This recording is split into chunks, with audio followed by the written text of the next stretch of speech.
Good evening. Welcome. It's Sunday night. It's slightly earlier than normal. It's 7 o'clock. And welcome to the Thicko debate show. Good evening. Welcome. Loads to talk about. Loads of discussions. You'll see that there's been a few polls we've done all day. And we've got a fair amount to crack on with. So without further ado, I will welcome Stephen. Good evening, Stephen. Evening, Mickey. Evening, chaps. I think this one's going to be interesting. Yeah, I think it will be. So, yeah, I think it will definitely be there. So, good evening, Frankie. I do, mate. I do, Stephen. Evening to everyone in the chat. Yeah, hopefully a nice, quiet Sunday evening, eh? No, that's it. If you're joining us across Twitter, good evening. More than happy to. Your comments should come through to us in the studio. And if it's the first time, or on YouTube, if it's the first time of watching us, you will see that we will bring up your comments. So obviously, what we'll do is we'll try and keep it in line with what we're talking about to form the debate.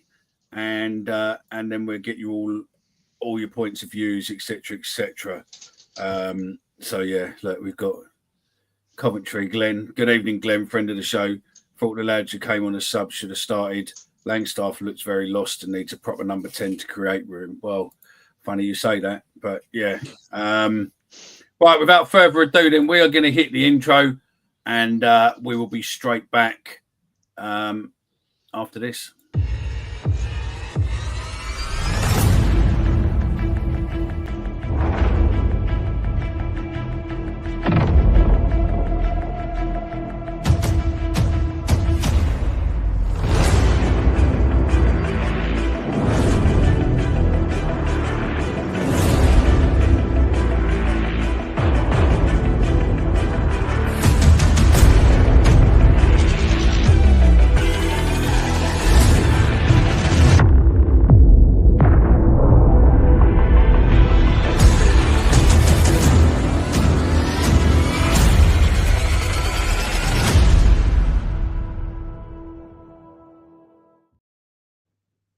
Good evening, welcome back. So, believe it or not, Stephen, because I know it's going to be an absolute manic show tonight, I've got some show notes. So I'm being professional for a change. Love it. And, good evening to everyone before we go. Bobby, good evening. Barry, good evening. Andrew Roberts, good evening. Chris Brown. Stephen looks nervous. I think he knows what's coming. Yeah, possibly. So, yeah. Right. Where are we? Let's go. Harris contract's up at the end of the season. Does he get a new deal or look elsewhere? We'll come on to that a bit later on. I will star that and I will come on to that later on. Right. So, let's kick things off first. Obviously, with yesterday's game, frustrating result, but probably not a surprising one, to be fair. We were expecting it, really. I want to start with a disallowed goal. Your views on that first. We're going to ease into it. Don't worry. There's a path. There is a path, so bear with us, mate. So, Stephen, do you want to go first? I think it was an absolute joke, to be honest with you, that it was disallowed. I mean, I know you can't always base it on this, but no Coventry player appealed for anything. They didn't say anything. It was more looking at each other like, how the hell's that happened? How's this gone in? And then all of a sudden, and also I think the ref actually gave the goal, then disallowed it. I didn't see it. They're saying there was a foul by Langstaff on the goalkeeper. No, it's Leonard. Leonard basically nudged into the keeper by the looks of it. If you look at the highlights and stuff, it looks as if he's nudged in and basically nudged the keeper into the path for Longstaff. But it weren't. I wouldn't have said it was Longstaff. It was. Well, I'm only going on what I saw. I saw it back briefly. Leonard's number 18, isn't he? Yeah, I believe so. But I don't think it was a foul. It's it's a shocking decision. There's also another decision. I don't know if you're going to come to it later, but there's also another decision that I want to discuss maybe a bit later on as well that the ref made in the second half. But not a foul for me. Frankie boy. Yeah, not for a million years, mate. I mean, I think if you've been watching any football, not even just this season, but back end of last season as well, they've stopped giving these. They've stopped protecting the keepers like that. And he just have it was poor. It was consistently poor, the ref yesterday. Don't think well, did he change the result? Yeah, I guess he did because it would have been 1-0 up. That's all if buts and maybes now, isn't it? But yeah, it was a go of the day away. I saw quite a few Coventry fans, funny enough, saying if it was them, they'll be saving. I think that tells you a lot. So yeah, poor. Yeah, very, very, very poor. So yeah, and then it's one that we look back on, I suppose, and go, well, we feel phony it had gone way. Murray Wallace, Frankie, you can start with there. I think he had not a bad game, to be fair. Pleasantly surprised, mate. I was shitting myself before the game for him. You think he must have been nervous as well. He's had a couple of stinkers against Coventry in the past, so it wouldn't have been happy to see that. Is it Sakamoto, left winger? Yeah. But he didn't look out of place, though, did he? Really? No, he played all right, mate. I said I was pleasantly surprised. It wasn't a problem by any stretch, and I think that tells you a lot. I thought it was quite good, to be honest. Yeah. Here, Phil. The conspiracy theories coming already. So yeah, Stephen. I thought Wallace was excellent. There was one moment in the second half where he tried to play a back heel, which I have no idea what he was doing, to be honest with you. But other than that, he dealt with Sims. He was actually bought as a centre half. People keep saying that we're playing a left back at centre back, but he was a centre back when he come to us. He played centre half in the League One playoff semi final for Scunthorpe when we beat them. So he's not a shocking move like putting him there for like he's not playing way out of position, and I thought he did very, very well. I was actually really pleased for him for that kind of performance, because he got a lot of stick. There's a lot of fans, us probably included, that kind of were thinking, oh God, we're gonna struggle with him there. But I was pleased for him, and it shows that maybe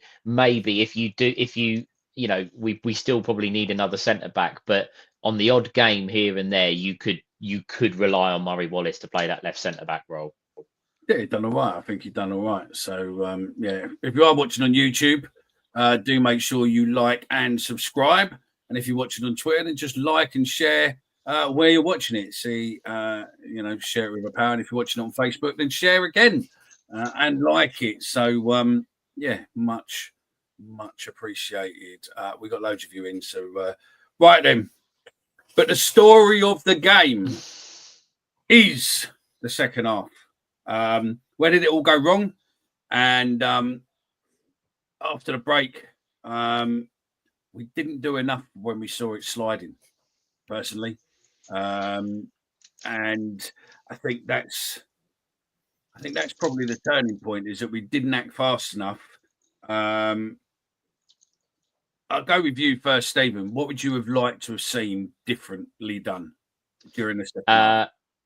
There was two things. When Coventry started to get on top, Frank Lampard made changes, and I don't know who they were. The lad who's a Coventry fan who's in the chat might be able to tell me who it was that Thomas Asante might have been him going off, or I don't know. But anyway, they made two changes, and it kept them on top in the game. And at that point, I think we probably should have tried to match them a little bit with making our own changes. I believe, and someone might correct me if I'm wrong here, I actually think Harris was trying to make changes before they scored. He did have people ready to go. So I don't think he just reacted to the goal, but I think he should have been reacting to the fact that Coventry started the second half really, really well. They had 10, 15 minutes where they were sort of pinning us back a little bit and we couldn't get out. The second thing that again, and I don't know, people are commenting about who should start, who shouldn't. I'm sure we'll come on to that. The players that were on the pitch in the second half were, I'm not saying they're our first choice, but they had energy Maku had some energy. Even Wintle and Billy Mitchell had the energy. I love George Saville, and I think Casper Denor have been excellent this year, but the two of them were so poor in that midfield. So poor. The initial change should have been one of them off, get some fresh legs in midfield to try and win the battle in the middle, because Coventry's midfield were very good. I just think we let Coventry get on top when we didn't react quick enough, and we left it too late losing the midfield. We needed to make that change a bit quicker, and it might have freed us up a little bit. But we just wasn't very good, were we? Let's be honest. It was a bad day. It was a bad day. No, 100%. There's a comment there. Where is it? Where's the comment gone? I can't see it now. Someone said about if we'd played. Oh, there it is. Imagine if we played the first 85 minutes like we did the last 5. That's the sucker punch. Subs always come on too late. That's true, but the problem with that is that people say that Harris's idea in the second half is to just go gung-ho and throw everybody on. That's what you do in the last 5 minutes. So do we really want to go gung-ho for 40 minutes? Or I don't know. Sakamoto, who is an unbelievable player, and the guy that scored, Mason, whatever his name is, we were linked with him as well last January. Mason Clark, innit? Yeah, something like that. I can't think of his surname. He's got double-barreled surname. If we'd have gone gung-ho, they would have they'd have run riot. That Sakamoto, he's one of the best players in the league, 100%. So I don't think we need to go gung-ho, but I do think... You don't think Bradshaw is? No, I don't think that Tom Bradshaw is one of the... we'll get onto that in a bit. Don't worry. But... yeah, I think we probably could have been braver. And again, I'll come back to this later because I know we're going to talk about Neil Harris. There's a couple of other games that I'm going to talk about where I think we could have been braver. But for me, we lost it in the midfield. We were so poor there all game, and it should have been changed quicker. Yeah, no, I get that. Frankie? I think I agree with everything Stephen said, mate. I think... thanks very much for moving on then. Yeah. What's disappointing is before half-time, I think we could also... If we were going to make half-time changes, we would have made the same 2. We would have taken off Henry, we would have taken off what more? Every single person in that stadium would have done the same. Would have done that. To see them come out was surprising because I thought they both looked leggy, and then they certainly should have been off on by 50 minutes.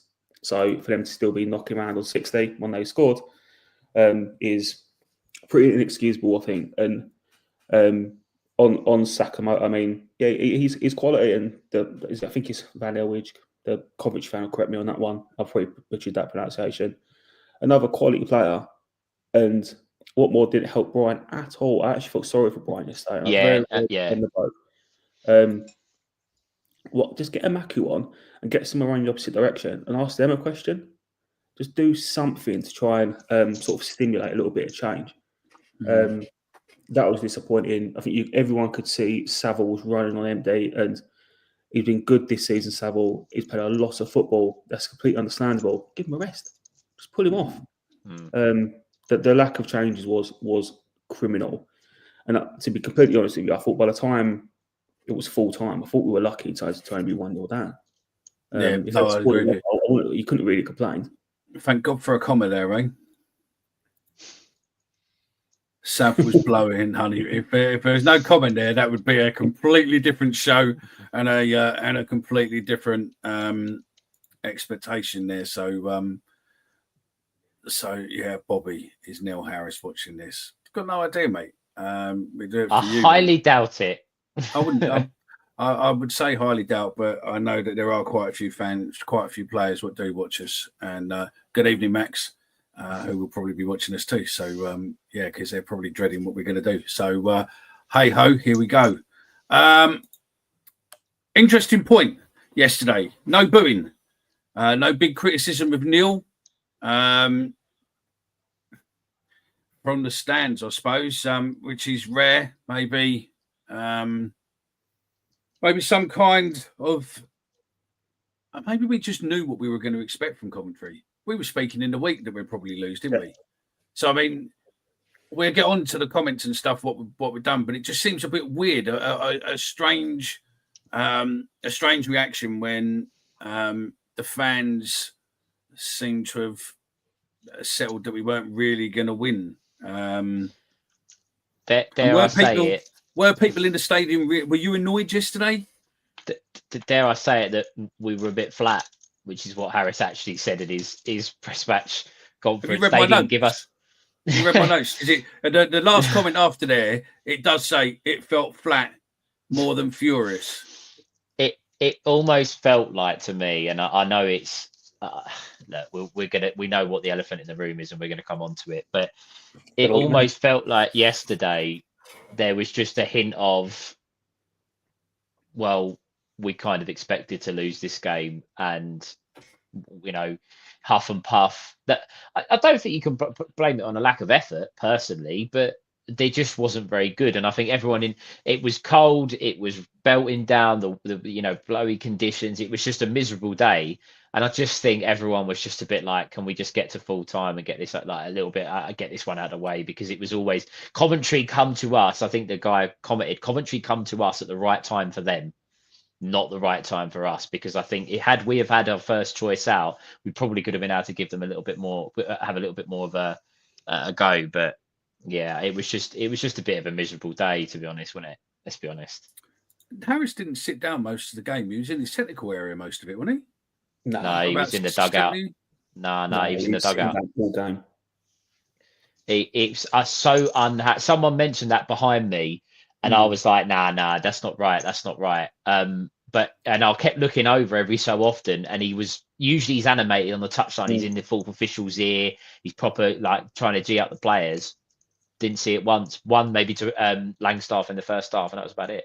There was one bit in the second half when Danny got his yellow card where he got up and he got to the ref, went straight back to his seat. You're thinking, come on, mate, like something weren't right. On your question earlier, though, Mick, I mean, I think when we did the Friday Night Live, everyone predicted a Coventry win. No one thought it was going to win. And that probably did play out in the stands. It probably was a bit flat. Weather was a bit shit. It's a miserable day. But I think that's probably why there weren't any booing. Everyone knew it was going to be a tough game. Everyone accepted that fact. The only time I heard any real discontent in the stand was because of the decisions, like substitutions and not making changes, not going for it more. That was the problem. It weren't the result. People accept you have bad days, you lose games of football. That's all right. It was very strange. I don't know if it's the right time, but I don't think that I think there's a section of the fan base that don't accept that we're going to lose games of football. I don't know if this is the right time. No, I think no, it isn't. We'll come on to it in a bit, but I mean, we're just going to get through the game bits and then another 5-10 minutes, and then we go. But I think everyone knows we're going to lose. I mean, we're fucking Millwall, for fuck's sake, and it's the same as. Are you really offended with him calling you a Thicko? I would have rather him call me a cunt, to be fair, but it is what it is. I mean, listen, the amount of shit he gets from us, if you can't take it back, what the fuck? Do you know what I mean? I mean, it weren't. I think the comments weren't there. I think the comment that calling us Thicko, it don't bother me. But we'll come on to it in a bit. Is in his in a bit. So yeah. Duncan Watmore. Then we're going to the team and the subs. Frankie, do you want to do Duncan Watmore bit on the notes for me? Because I just need to do one thing. Yeah. So I mean, we all saw the game. Obviously, I think we could all accept that if we were going to really pick out two individuals, and I don't like doing this, I don't think any of us do, but the two that really seemed to struggle yesterday were Watmore and Honeyman. Funnily enough, I was looking at the news at then player ratings before we dialed on, and both of them were sitting around the 4.5 mark, which is pretty poor. So I mean, yeah, what did you make from both, Stephen? It's probably George Honeyman's worst game for us. Yeah, he was absolutely woeful. Not a number 10. We've been having this conversation since the start of the season. I know he wasn't around yesterday, but Romain Esse should be in the 10. I don't care what Harris thinks, what anyone else thinks. Romain Esse, we missed him yesterday. His creativity, drawing fouls, trying to make something happen. He needs to be there. Duncan Watmore, I can't make my mind up on him. The start of the season was a flash in the pan. Let's be honest. He's never done that before in his career. So you have to, you got to take that off the table. He just runs like this. His head down. It's that whole time. Watching the grass. What are you gonna? What can you achieve by doing that? Look, I get that there's a hint of that Harris and perhaps some of the coaches like the grafter in Duncan Watmore and the grafter in George Honeyman, and that's fantastic, great, but not in positions where you need goals and you need assist, and that's where the problem. That's where at the moment that's one of our attacking problems, because we're looking at people that will run through a brick wall but don't really have any end product. He runs with his head down, mate, because he has no idea where his next touch is going. He's watching the ball the whole time. If he had any confidence in his ability to actually take a man on, he'd have his head up. If he knew where the ball was going to be, he doesn't, so he's down. And I guess while we're on that, then, if we're all in agreement, and I think everyone understands is pretty much in agreement that Watmore's having a poor game. Let's not be too, I guess, dramatic about it. He's having a poor game. To be fair. Why didn't Amaku get minutes in that situation? Why wasn't Amaku brought on? I mean, we did a poll today. I think was it 94% in the end, Mickey, that said he should have got more. 96%, I think it is. So, what is the blocker there? What's Harris's issue with Amaku? Because it does feel like there's an issue. To be fair, people are saying that because when Amaku's come on the last two games, he got an assist and he pace and power. And we all like that in a footballer. We're not stupid. We can see that he's got that about him. But when he started games, he has been awful. And fans have called him out for it. And I know that he's had the red card and Harris has, maybe singled him out a little bit, which is probably not the right thing to do. So if they do start Amaku and he drops a stinker and they get on his back again, and it's like, well, you just go back to, we should be starting this player, we should be, the Langstaff Bradshaw debate, which again we'll come on to. To be fair, mate, I don't think he should have started, but I think at half time you could make a good case for him coming on. Yeah, 100%. To be honest with you, you could have probably made a case for, I would say, outside of Femi Aziz, anyone that was in that wasn't in the back four or the keeper could have been taken off. Yeah, they any of them could have come off 2, 3. We've been drastic 4. So I just think with Amaku, there is a player in there, but at the moment I still believe he is an impact sub. I don't think he's ready to be a starter for us just yet. But I agree, he probably should have come on at half time. And given them, I think you said it earlier, Frankie, rather than us thinking about who's running at us, because as soon as they had something to think about, their right back couldn't get forward, which he was getting forward in the first half. He was looking over his shoulder consistently, thinking, I've got to defend, and maybe that's something we can look at moving forward. Yeah, maybe. I guess we touched on Honeyman as well, but we'll talk a bit more about Honeyman. I guess, as you said, it's probably his worst game of the season. I think it's probably arguably his worst ever game in Millwall shirt. I think it's been pretty solid before then. Again, we did a poll earlier on today. Should he be playing? If so, where? And I want to say 46% around that mark said he should be playing centre midfielder. 46 said shouldn't be playing at all, and then the rest said as attacking midfielder. It's pretty universally agreed he should not be playing in the 10. And I think we're going to go on to the Harris situation later, and some of the issues are sort of bubbling underneath the surface. But I think this is one of them. When everyone can see an issue and a simple solution, and it's happening week in, week out, you are going to get flashpoints, aren't you? What don't you think about that, Mick? I say that question again. Sorry, mate. Jay's just texted me for something. So yeah, go on. I've just sent him a link. Go on, repeat that again. When you have got sort of Honeyman and everyone can universally agree that he probably shouldn't be in that 10 role, and it keeps happening, you are eventually going to get flashpoints of fan frustration. 100%. I personally, I would look at maybe playing Langstaff there if you haven't got anyone else, because when he was if you look at his stats and that from when he was at Gateshead, he played on the wing, and he's played in those positions. So why not? He can get everywhere. So why not let him provide service for someone in front of him? Because I think he's a team player, and if we need to get goals, then we get them, don't we? I mean, we're not obliged to play number 10. You could just do 4-3-3, stick an extra man in midfield, shut up shop a little bit. You could go 4-4-2. You haven't got to play number 10 at all. But yeah. Again, we touched on it before, but Saville it's probably Saville's worst game of the season. We won't get caught up on Saville because I think he's knackered.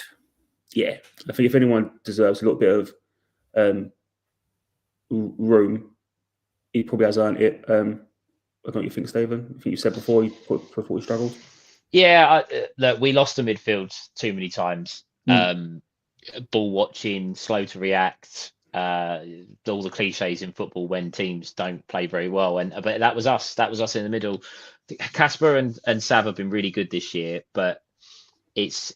I think the return of Billy Mitchell is probably a blessing in disguise. People might look at if one of those two get dropped and he comes in, the opposition might go, "Oh, they're not playing their first choice." But I think Mitchell might have returned at the right time for us to give one of them boys a break.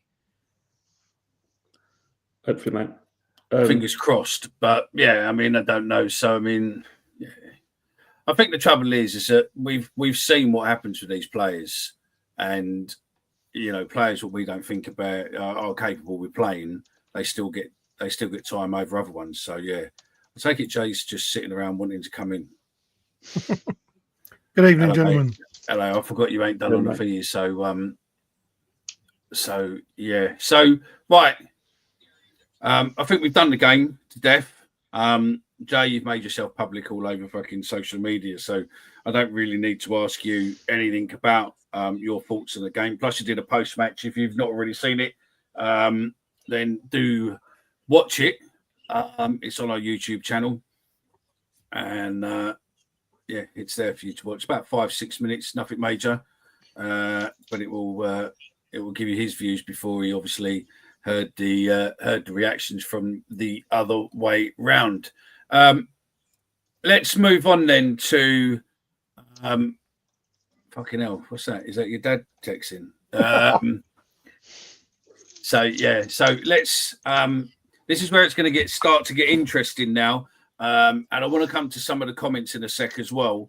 So, and I will come to those in a little while. But obviously. Harris,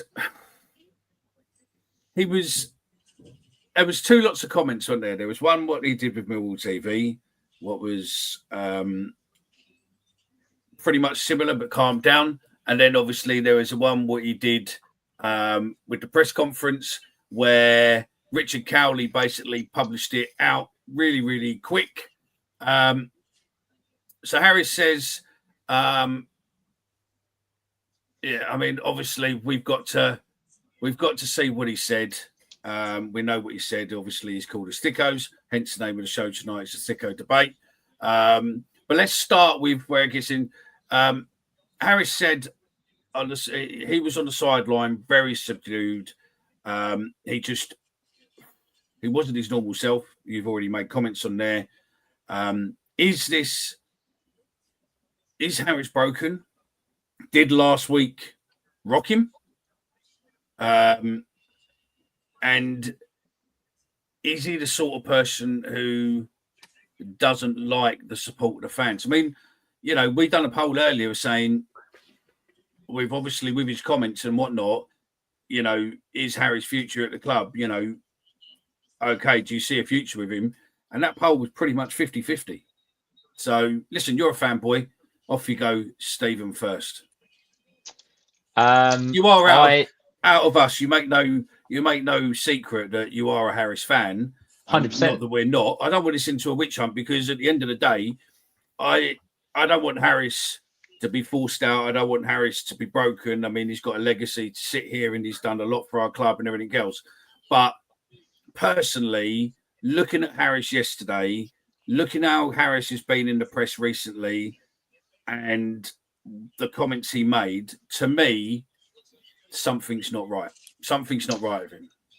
I don't know how long you want me to do on this. I don't know if you've got other things that we were going to talk about where Harris is concerned, but I've been thinking about what we were going to talk about and my kind of thoughts. There's a few bits, so yeah, we come on to his remarks and that in a minute. So yeah, I'll tailor this then and wait for other opportunities to speak. There's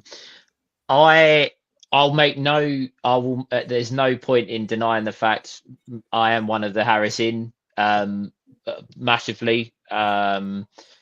I don't think that he deserves the level of abuse and stick that he has received in recent weeks. I said earlier, I thought over the last 3 games, okay, he got it wrong against Sunderland. They had a young team. We went with an older, experienced starting 11. It didn't work. We changed it and we come back into the game. Oxford, we clearly the setup was wrong at Oxford. We all know that. We've all discussed it and spoke about it.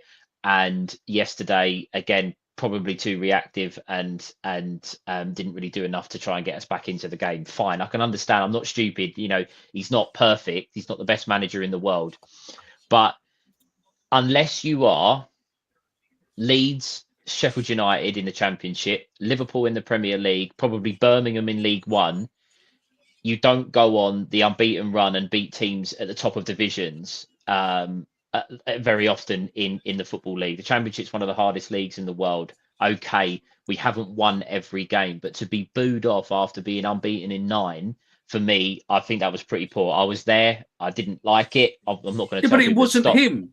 If you ask the fans, and we did a poll earlier, the reason fans booed wasn't Harris. Mickey, they weren't booing until Harris walked over and they started to boo him. They booed him. Regardless of whether he played Tom Bradshaw, which we all know that he shouldn't. When Harris walked over, that's when the booing started. So look, I'm not a fan of booing. Is what it is, but I'm not going to criticise people who want to do it. It's up to them. It's not my thing, but it's up to them. Are you saying that Harris is above being criticised? No, but he shouldn't be booed after being 9 games undefeated with a team that we're not. We've had this conversation. We're not a top 10 club. We're not, and he had us. We're not. We're not. Listen. The thing what gets me is we sit there all the time going, we've got the lowest wage bill in the league, and we've got this and we've got that, which I don't think we're as low as what we were. And again, I don't know. We need to check because it's been slowly creeping up. But everyone sits there going 9 games unbeaten. Yeah, we are, but we were 4 games winning, and then we brought Bradshaw back into the remit, and then we went on a draw spell. So it's like you can't suddenly keep bringing it. I mean, name me one other team, right? Anywhere in the league where a striker has been out for 6 weeks and comes straight back into the team when you've had a pair of strikers who have been helping, the team have 4 back-to-back 1-0 wins. We bring in the old boy and we suddenly go draw, draw, draw. You say that. In those 4 1-0 wins, what did Macaulay Langstaff and Mihailo Ivanovic actually do in those games? It doesn't matter what they did in that game. No, they didn't. But they've done a lot more than what fucking Bradshaw does. But my point is that Harris wants an experienced striker. The experience we have, unfortunately, is Tom Bradshaw. Jay tweeted it earlier that we need another experienced striker, someone probably a bit more mobile, a bit younger, and I agree 100%. So Bradshaw can leave. But my point is that in the Football League, up and down the country, if a club is 9, look at Derby. Derby have won 1 game in 10, and they are absolutely crucifying Paul Warne at the moment. They are on him like a shot because he come out and made some comments saying that basically we're a League One side and we're punching. I know they went to Ellen Road yesterday, but he's been absolutely hammered for it. It's 1 win in 10. We're 1 loss in 10, and Harris is facing the same kind of criticism. He's not against criticism, nowhere near it. He's not perfect, and and we're going to come on to the comments. And he was wrong in what he said yesterday, and I'm not going to defend that. But I think he gets way more criticism, and there are select parts of the fan base that were waiting for this, that have been waiting to give him some grief, that have been waiting to hound him, and I don't think it's justifiable personally. That's just my opinion. I mean, I'm coming to you. Go on, Frankie.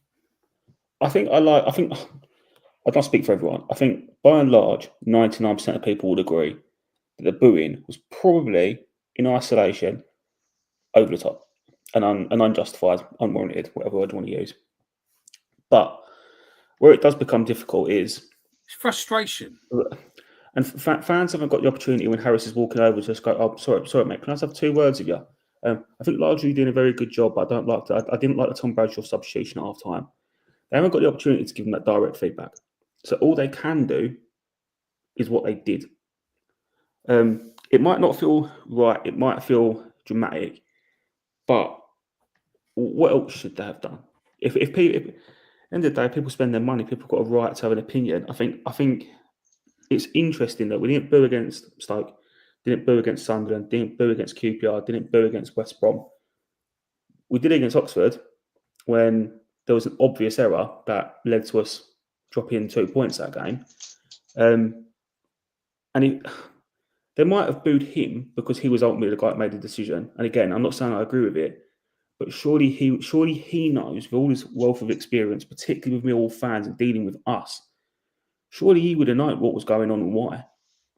I mean, he could have gone in there. It could have got someone. It could have asked Max, "Do me a favour, mate. Go on Twitter, find out what the issue was," and he'd find it in seconds. It's not.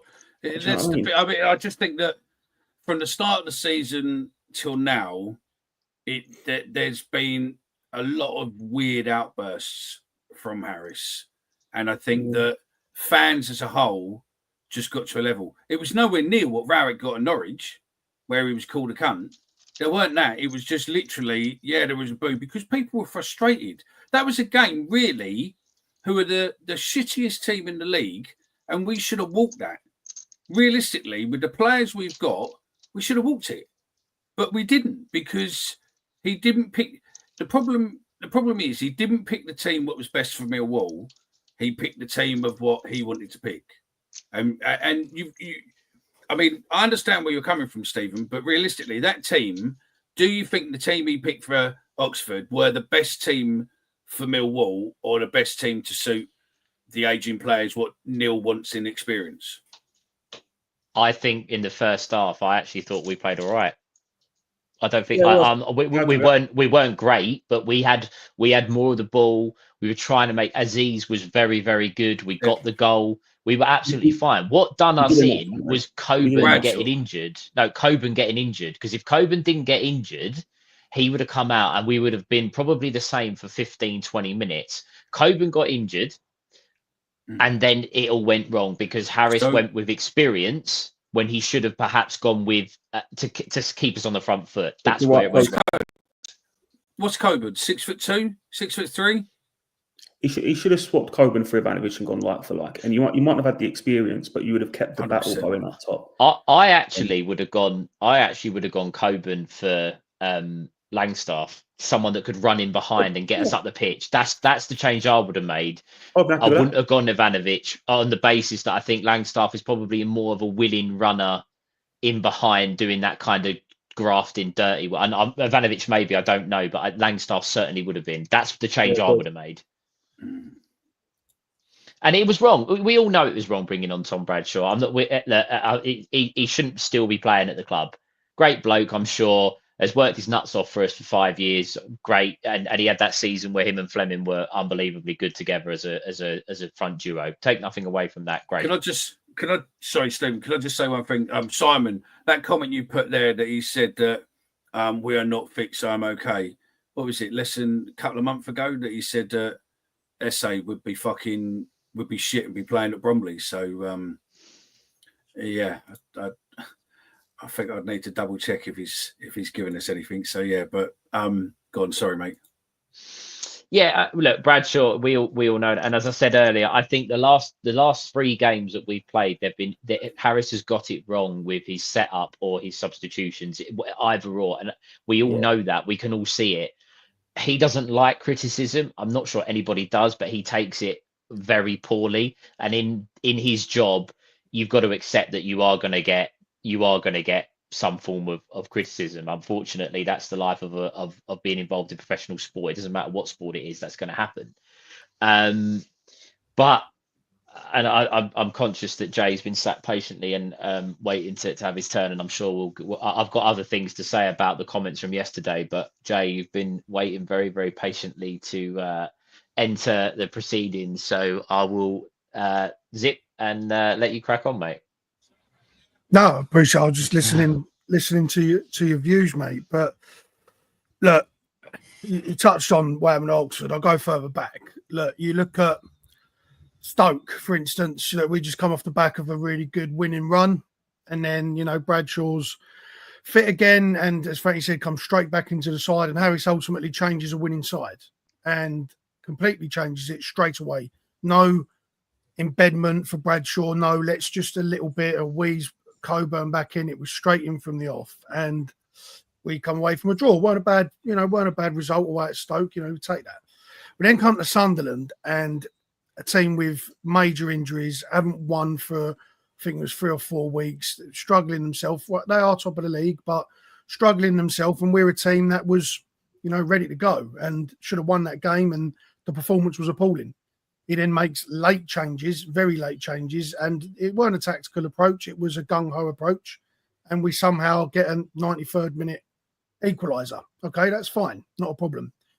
The problem starts when we go to Portsmouth in a way, and we see the lineup, and we think, okay, this is sign of things to come.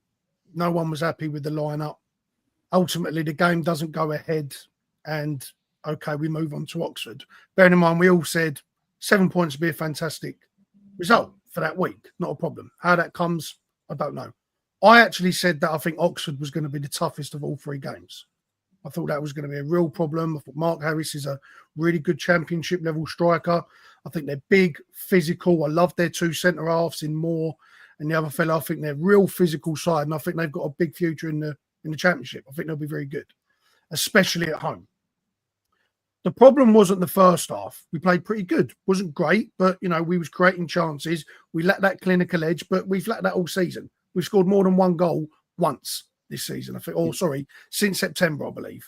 Okay, so, it's understandable, but we're good at keeping them out. And we did that. Got our goal at half before half-time and kept them out. Not a problem, all right? A few little areas that led where they could have got in, and if, good save from Jensen and so on and so forth. But, okay, we looked a little bit better.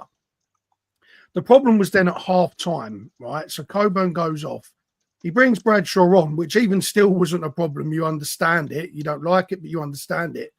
He doesn't adapt the style of play for the different personnel he has on the pitch. It's still long ball up to Bradshaw. You're playing Coburn football with half the size up there in Tom Bradshaw, and it just keeps coming back. And everyone can see it. We can all see it. We can see Honeyman's performance, Honeyman's role in the goal. We could see that we needed changes. Didn't happen. It's a great goal from Oxford's point of view. Great goal from anyone's point of view. That's enough to beat anyone in the championship or any keeper in the championship. Shouldn't have got to that position in the first place, but there we are. And we end up drawing the game. The problem is then after, right? Now, I don't agree with the booing, right?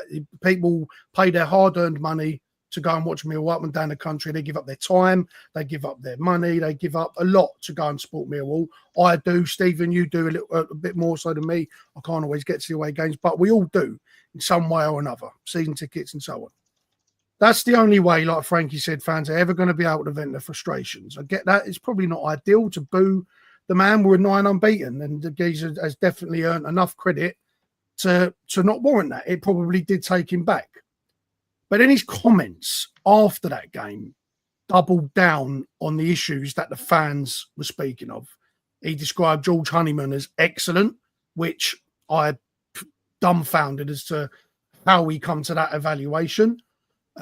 We didn't have any quality on the bench. We do not have any attacking threat on the bench, but them same players were good enough to come on and rescue a point against Sunderland. And God forbid the response where we'd be at now if we didn't rescue a point in a 93rd minute at Sunderland. God forbid. So there's a massive contradictory about when he thinks players are good enough and when they aren't good enough. And you think, okay, that's fair enough. That's your opinion. We're not happy about that. That is something you probably shouldn't say. So he's called players out, not for the first, not for the second, but for the third time this season, he's called players out. Right, young players that are not used to this division, they should be helping in any way he can. Right, but he's a coach. That's what he does, isn't it? So, he's a coach, and he's labelled as a head coach, not a manager. So perhaps some of these issues do lie on him. But he didn't adapt his game or our tactics to suit the personnel. You could play Bradshaw, but you can't play Coburn style football with Tom Bradshaw. That's neither here nor there. But then yesterday, me and Frankie done the Friday Night Live. Everybody predicted that we'd probably lose. I said draw would be a good point. We all come to a consensus. Thought it would be. I thought there was probably a chance we'll lose that game. Coventry have a new manager bounce. They've really got some good players. To be fair. Yeah, you did. And you said Bradshaw was going to nick it. Maybe I'm a Thicko, mate, to be fair. Maybe you're a Thicko, Frankie. Maybe we all are, mate. But Coventry got some good players. New manager bounce. They travel really well. Their fans were in really good voice, and it was a tough game. There was no criticism after that game, none. We expected it. We understood the situation as fans that we're losing key players that we could have probably won that game with. We understood that this was going to be a really tough ask. There's no easy games in the Championship, but at home, you expect us to be a little bit better. You can't miss a few players, albeit the best players, and completely capitulate and put in that type of performance. It's not good enough. You can't have no shots on target at home, regardless of who's out there. Right? No, I get that. And I'll finish up, and then obviously I'll add it back. I've only got a couple more things to say. It's all right. I haven't got fucking show notes or anything to follow either. So but then after that, and we'll touch deeper on the comments. After that, you can't blame the fans in any way, shape, or form. Yeah. I think saying that there's no. Just throw my show notes apart. Off to go. No, sorry, mate. That's what. I'm only touching on the atmosphere. I'm only touching on the atmosphere, not the rest. But the atmosphere, the atmosphere was dejected.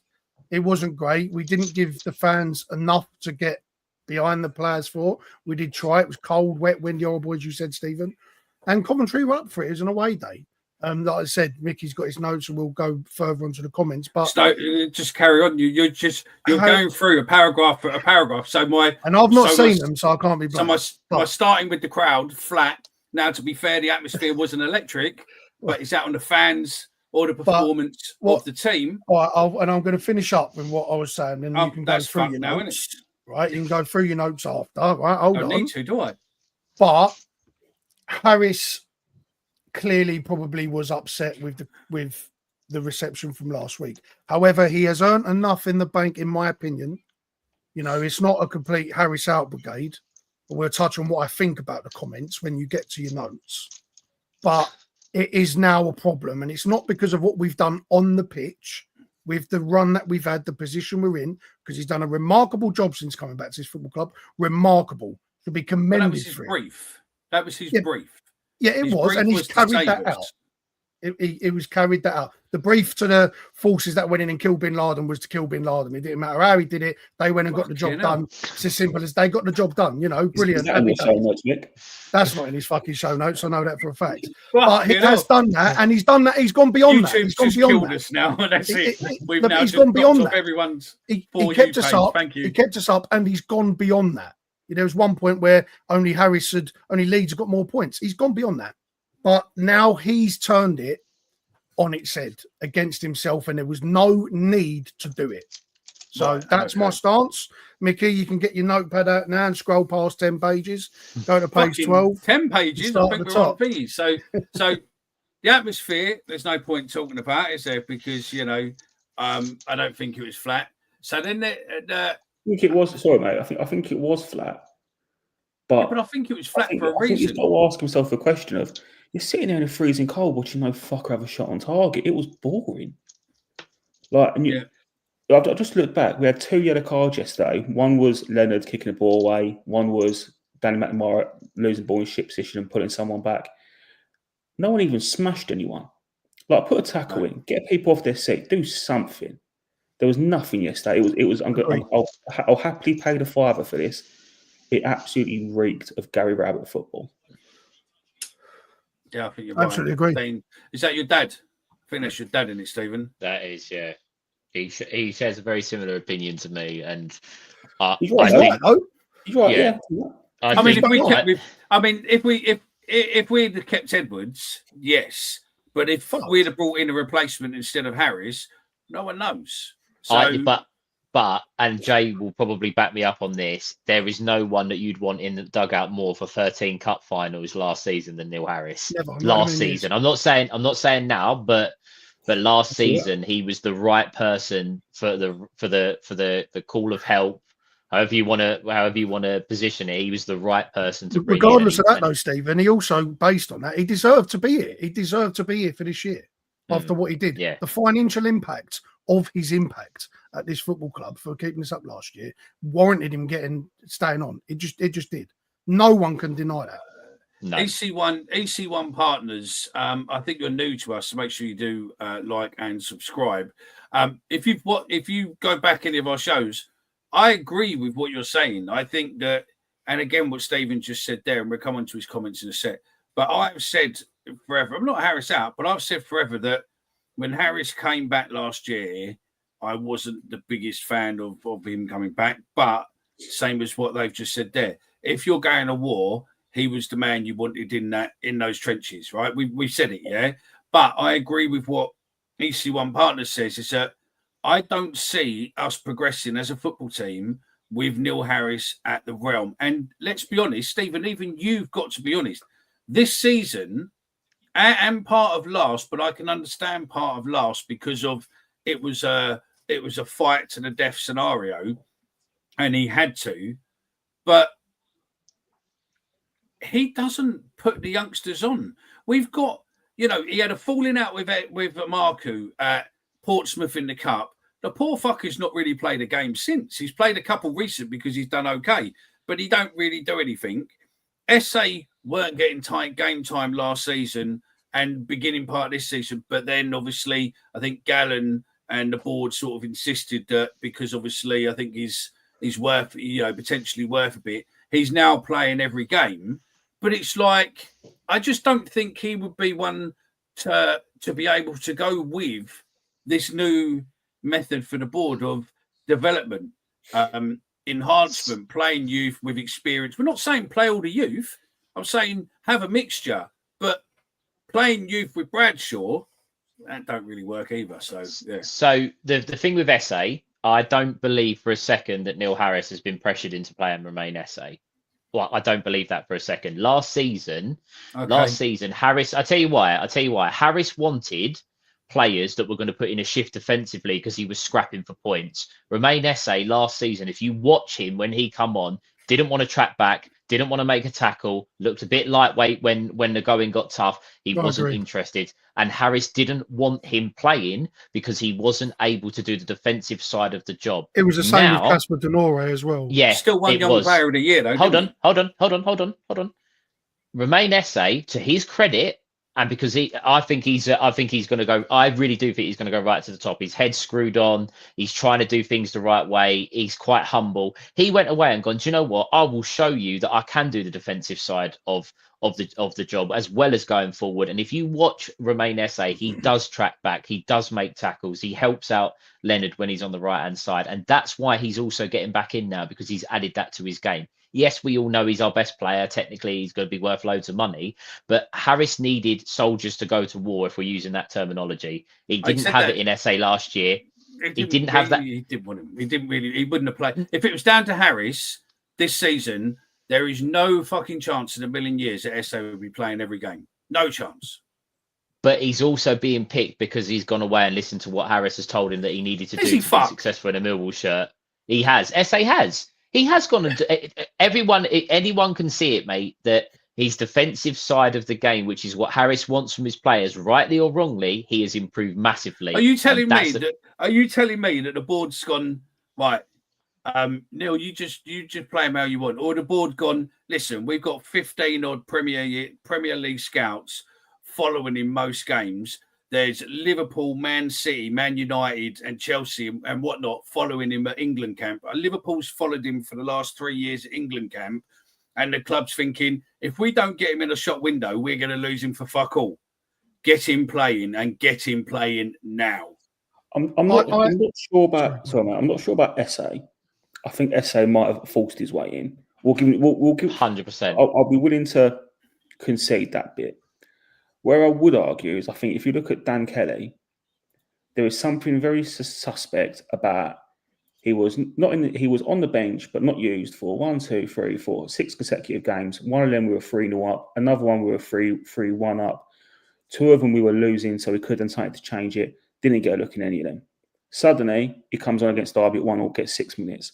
Very unlike Neil Harris, that substitution. Just based off of what we'd seen previous, yeah? Like, not a comment on him as manager. He then comes on against Plymouth. Then we go on a long run. We don't see him for a little bit. I would be absolutely shocked if between the West Brom game when he didn't come off the bench and Derby, if no one had a word with him and said, why have we bought this kid and he's not getting a minute? Because he hadn't changed. He hadn't got bigger. He hadn't learned. So what changed there? And I think we paid in that sense. Yeah, we paid. That's the thing. We paid it. Yeah. You know, we paid to have him and done. Sorry, can I just come in? There's a few people saying about that SA shouldn't be asked to track back. I agree 100%. But if you play as a winger in Neil Harris's team, that's what he wants. That's why Duncan Watmore. That's why George Honeyman play. I don't agree with it, but that's what he wants. Yeah, so that I'm just saying that that's the and no EC1 partners. I'm not related to Neil Harris, but I bloody wish that I was. Listen, because I agree with both sentiments. I think there is an element of both. I think there's an element of that SA has earned his way into that team because Harris has given him a clear instruction on what he needs to do to get into that team. I fully believe that, and SA has done that. I also do believe that the board have had discussions with Harris about the use of Remain SA. That 100%. Happens at every football club with youngsters. No doubt it happens here. It's clearly happened, I believe, with Kelly. I think there was major uproar. I heard it from people that I knew inside that it was really getting on people's nerves about Kelly. That's why he started to get minutes. I do believe that he was not told, but there was a discussion on, look, how can you get him into your team? We need him to be playing games. And Harris has given him a task and said, if you do this, you'll get games for me. And credit to SA, and all the credit goes to SA. It doesn't go to the board. It doesn't even go to Harris to some extent. It all goes to SA for doing that, for building on himself, because all the problems that he had were the reasons he weren't starting games last season. He's completely flipped on its head, and it's what he's doing this season. And it's a credit to him. And he's in that team now, especially over the last 12 weeks. So the first couple of games, it's a bit of an unknown what we're going to get from him. But now he is in that team based on purely merit and nothing else alone. He picks himself in that side. But there is definitely an element of both sides of that argument. I think it's thingy. All I say is, you know, and again, through agent talk and for a couple of people I know who are within the agent world, all I can say is thank God for Gallen, because, you know, if it weren't for Gallen, then he wouldn't have signed a new contract. We were lucky enough to get him. We were lucky enough to have him on an extended long contract, where potentially, if he does go, we can make some serious money. Because he wouldn't have signed that if he weren't going to play either, Mick, would he? That speaks into the board speaking. But that's Harris saying he's got to play. Yeah, 100%. That's it. That's exactly where it comes from. Because, you know, it's just, I just think it's madness. You've got a prospect who's there, and Harris has said over time, you know, that, you know, they don't have the experience, and he wants the experience. And looking at that, looking at what we've seen, yes, thank you, Neil. You're a legend of the club. I'm not going to fault that. Yeah, you're a legend as a player. You're a legend, right? And as a manager. Yeah, right. You got us out of shit last year. You saved us, everything else, right? Mm-hmm. But the most annoying thing is you scored all your goals from a 2 up front partnership, but you won't play 2 up front now to be able to give our players, you know, a chance to be able to score goals, and we don't have any service. These players can't score goals with no service, and everyone banking on, you know, on Bradshaw, how good he is. I mean, fuck's sake, he scores 4 goals a season for a championship goal, you know, for a championship striker on, you know, probably 10, 15 grand a week. To me, that's fucking embarrassing. He's had one good season of 17 goals, and let's be honest, Was he really that good in that 17 goals, or were they quite, what did he have? 2 hat-tricks and a few braces?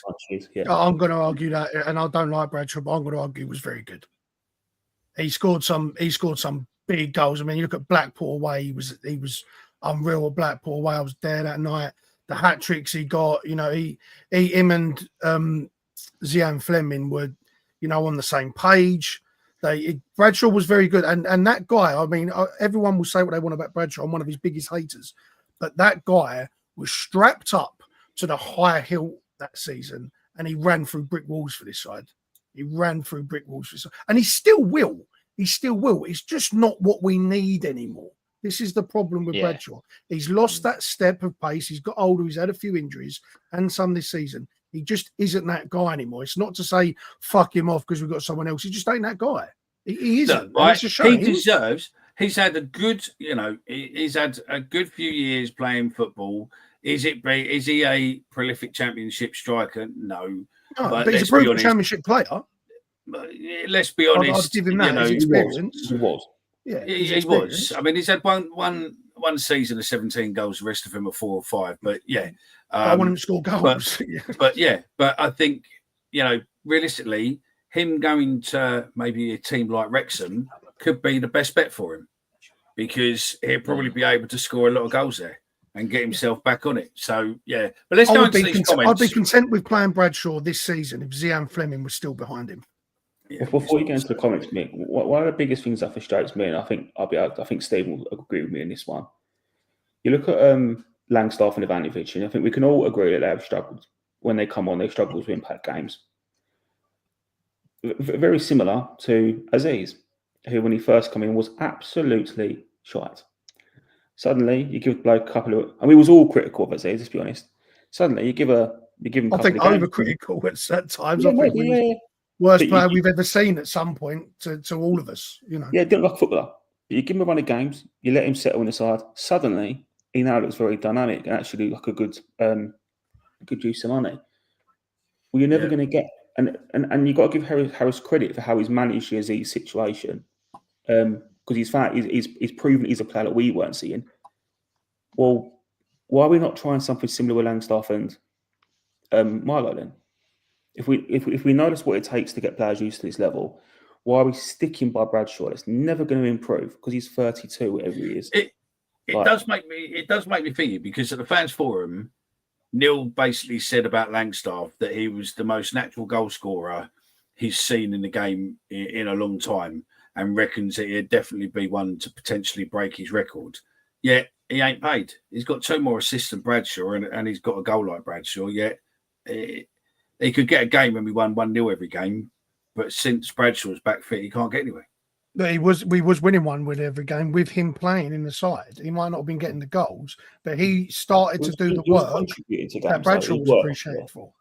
Yeah, he was doing the job that Bradshaw was appreciated for, drifting into them wide areas. You look at him at QPR, he was excellent at QPR, drifting into them wide areas, cutting the ball back for Honeyman to, ultimately miss that chance. And he did that in every game, and we was winning games, and he was actually playing really well. And you just thought, it's a matter of time before it comes for him. He's going to get 1 or 2, and it's going to come. It's going to happen. But with strikers, you can't get too high, you can't get too low. They're never going to get any better if they do not play games. They have to play games. And garbage time in the 86th minute is no good. It sounded like you were going to break into song then. The only thing I would say with that is, and I agree, Frankie, that the Aziz situation, I give him pelters big time, and he's proving me wrong. And I'm happy to say that. I was having a conversation with someone on the ground yesterday. He has been managed really well, and now he's looking like a really good player.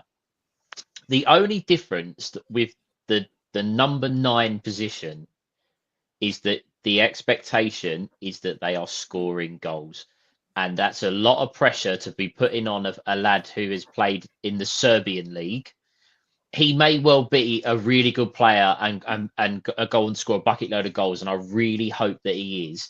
But you'd be putting all of your faith into someone who's played at a considerably lower level than where we are at the moment. Macaulay Langstaff has got 100 goals in the conference and League Two as well, and he is a very he come with a reputation of a very good finisher.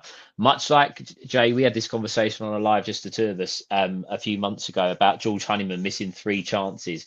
Langstaff has also missed chances that you would expect if he was the natural finisher that So everyone Bradshaw. seems to think he is. No, but what I'm saying is that they're not. There isn't any evidence to back up that those lads, any of them, even Coburn, if we're going to go down that route, there's no evidence that any of those lads are going to come in and solve our goal scoring crisis.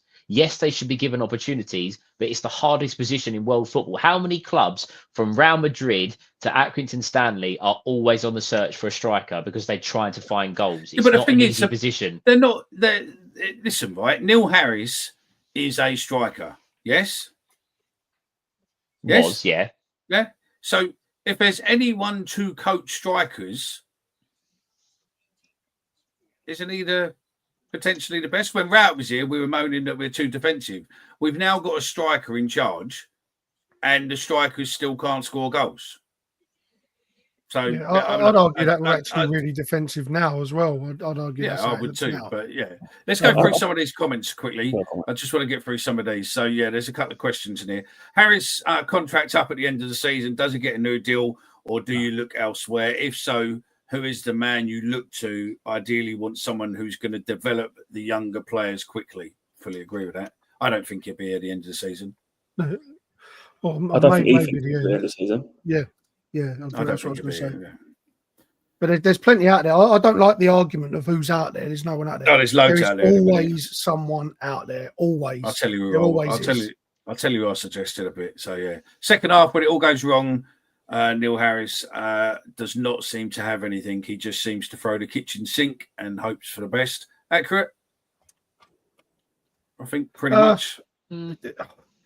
I think his tactical approach is being worked out a little bit. Harris has definitely evolved as a tactical manager, definitely, and we're playing much better football, and we're in a good position.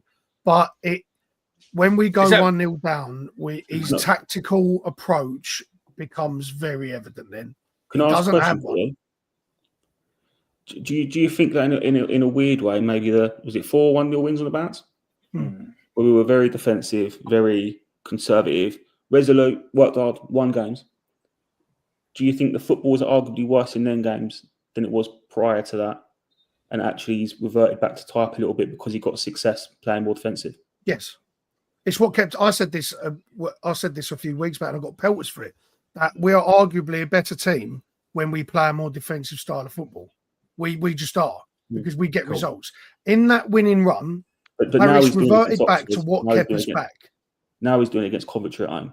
And that is the problem. In it. Harris was playing to keep us up in that winning run, because you saw against Leeds, Burnley, all them teams. We played the same football we played at Southampton, Birmingham. We played the same football, and it seemed to work, and it got us results. Not great results, back against the wall stuff, but results that make Millwall fans proud. Where you get results. Let's get through these comments because then we can crack on where we are. So it's like saying that our strikers need support a long time. Even Ronaldo would struggle to score consistently for us. Whole team only gets 2 shots on target.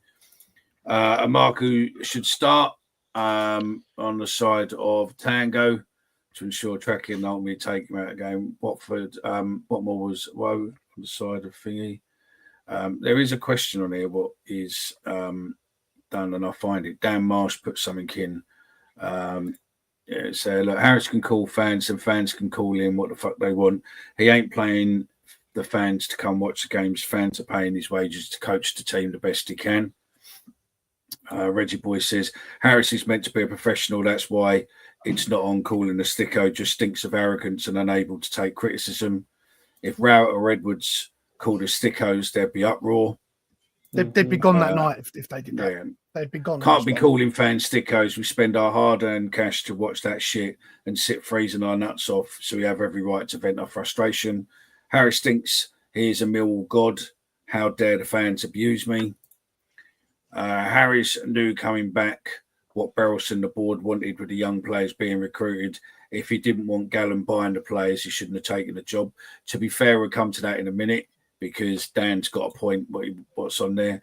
I just don't understand why in windy conditions we were lobbing it up to Langstaff when the Serb came in. He was holding up the ball.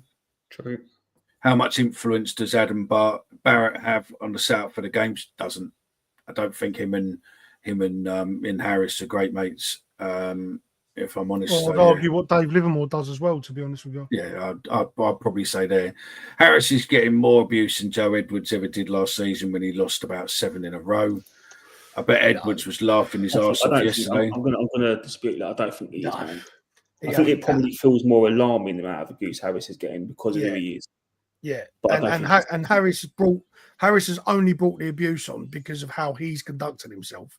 Edwards brought it on because of results. Harris has brought it on because of his because of how he conducts himself. There's a difference.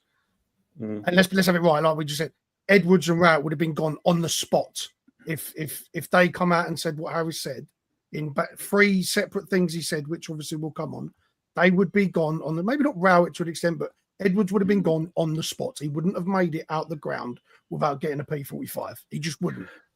Dan's point there is he can see Harris walking because obviously between him and the powers that be, it's obvious. The only obvious bit is that last year when we had Kavanagh here, he had a lot more freedom than what he does now. All of a sudden, through the summer, Kavanagh got rid of, and Aldo and Billy, they were got rid of. Harris is now obviously answering to 2 new people in charge, I suppose. You've got Mark and you've got Gallen, and Gallen is his boss, and he's probably not used to them. We've seen the tension from the beginning of the season, and he's we've got it now. Yeah, no, he is. He's not the manager anymore. He is. But he was brought in as head coach before. Yeah, exactly. Before Gallen was brought in, so it's carrying on. So I agree. Job. No, exactly. I agree with Dan. I think he will walk. He walked last time under these same circumstances. And I think what we're seeing is the exit strategy suddenly playing out. The comments in the press now. He's suddenly gone at the players. And let's be honest, it's not going to get much better for him. Once you've done that, the abuse, once it does switch, that abuse is going to become horrendous. So let's get onto it, as Jay's fucking ruined half of it. But yeah, we'll go there. There was comments obviously he made about the fans having their heads in the clouds. Look, has Neil overachieved so far? Maybe, yes. But calling fans Thickos is a bold move. Thoughts? Are you Thicko, Stephen? No, I'd like to think that I'm not. I don't think he's above criticism. I don't think he's perfect. I've said this countless times. I'm gonna ask something to the listeners and to you guys. I'm gonna go a little bit of a long way around this, but it will make sense. No point having Yesterday was a lovely tribute to a superb manager in Millwall's history. The best. And that there, Jay, is the key thing. He's the best manager we've ever had in our lifetime. God rest his soul. Condolences to his family. I think his nieces were walking out the team yesterday. So that was a nice touch, and Millwall did everything they could. Why is he considered the best manager of this football club? Because he's the only man that has ever got us to the top flight of English football. And we were competing in that first season. I mean, I wasn't born. There'll be people, my dad is one. There'll be people listening to this saying how good we were that first season. We were at the top of the league. And the stats are there. We can all see it. And that's fantastic. We are Millwall Football Club.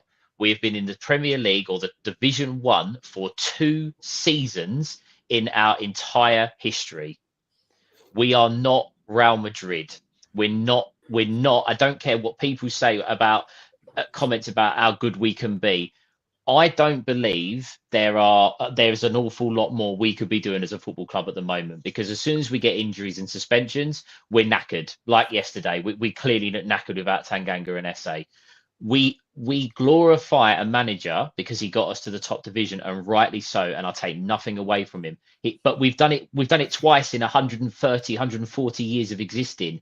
Neil Harris isn't the best manager in the world, but he has got his brief was to keep us in this division last season, and he did it. And his brief this season, hold on. His brief this season is to keep us in this division. It is not to compete for the top 6. And people don't like it. You don't know that, though. You don't know what we cannot, mate. We cannot compete with the top 6 in this league. As much as we all would love it, we cannot compete for the top 6 in this league because we lose Japhet Tanganga and Romain Esse, and we look an absolute shower yesterday. Let's be honest, we did. We lost 2 players, and and Jake Cooper, who, by the way, it hasn't been that good. He's just been good because he's had Japhet Tanganga. We're not on the same. Yeah, but on the same level, yeah, right, Steve. Where you're going, we are not Real Madrid. We're not this. We were 5th the other day, right? And he brought Bradshaw back into the team, and we started dropping points. Right, we were 5th. We were 5th. We can't compete. But this is we can't. We can't compete. We beat Leeds. We beat fucking. We beat Burnley, right? Yeah. Yet we can't compete. We're doing all right by playing defensive football, like Jay's just explained. It doesn't matter how you do it. Hold on. About winning games. Are we going to be able to do that all season? No, we can't. And when we lose players in our team, we are significantly weaker as a football club. We don't have the riches of Sheffield. Sheffield United are missing a couple of players on Wednesday for injury and suspension. And I can assure you, the team that they put out against us on Wednesday is going to be bloody good, even though they're missing a few. Sunderland were missing 8 players a few weeks ago. Admittedly, I think we should have won that game, but they made us look stupid in that first half with their football. We cannot compete. We cannot compete for the top 6 right now. In my opinion, Neil Harris has been asked to stabilise the club for 18 months to get us in a position where we will maybe compete for the top 6 with a new manager coming in with fresh ideas and a young squad to attack the league. That's what Neil Harris is doing at the moment. Should he have called the fans Thickos? No, it's a horrendous comment, and he shouldn't be doing it. And it should be clarified. It's not on. I went to Portsmouth. Hold on, wait. I went to Portsmouth. I was sat there waiting for the power to come on. I went to Oxford and wasn't happy with the second half performance. I don't personally think Neil Harris is calling me a Thicko. I don't think it's aimed at 99% of the fan base, but people have to be realistic that we are Millwall Football Club, and we are in my opinion, we are still in a really good position, but people expect us to be winning every single week. They do. Steve, this is where I disagree with you a little bit, mate. Sorry, We'll talk about the Thicko comment a bit later on. I know it's on Mickey's notes. I don't want to fuck him off. I don't be in his bad books with Jay. You've got a copy of those notes anyway. I haven't, so I can't be in the bad books. I didn't see them. So, Stephen, I largely agree with 99% of what you said. We're not. We said it on Friday night. We're not Barcelona. We're not even fucking Burnley. We are not a big football club in the overall scheme of things, and we have at times overachieved. When we got to 5th, we probably shouldn't have been there. Let's be completely honest. If we're looking at the teams around us and teams that are below us, we would probably 99% of people in the chat would agree that their squads are better than ours. Where I slightly disagree with you, mate, I'm just not seeing these people that have these expectations that we should be winning every game. I'm just not seeing it. And don't get me wrong, I'm not saying you're wrong. I'm not saying you're lying.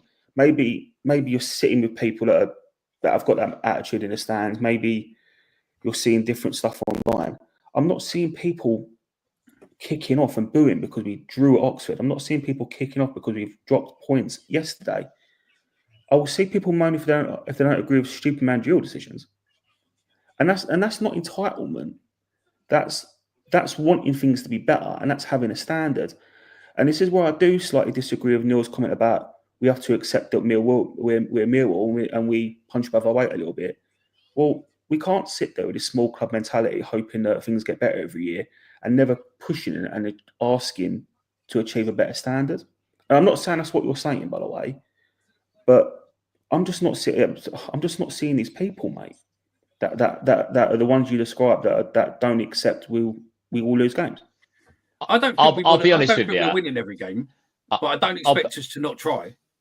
There was a fella stood directly next to me at Oxford, who I'm not joking, for 90 minutes, you would have thought that we were watching Liverpool or we were watching Manchester City, that was absolutely berating every single pass, every single missed tackle, every time a cross didn't get into the box. Okay, it's a small majority, but that's what Harris was talking about. The small percentage of fans that are on the players' backs, that are on his backs. That's what I'm saying. People are saying, there's a lot of people saying that, oh, well, if we have Stephen's attitude and mentality, that we're never going to get anywhere. Do I want Millwall to be successful? I'll go up and down the country. Of course, I want them to be successful, but we have to be realistic that right now, in my opinion, we are building for the future. That's what Harris has been told to do. And for me, he's achieving what I think we need to be in the Championship.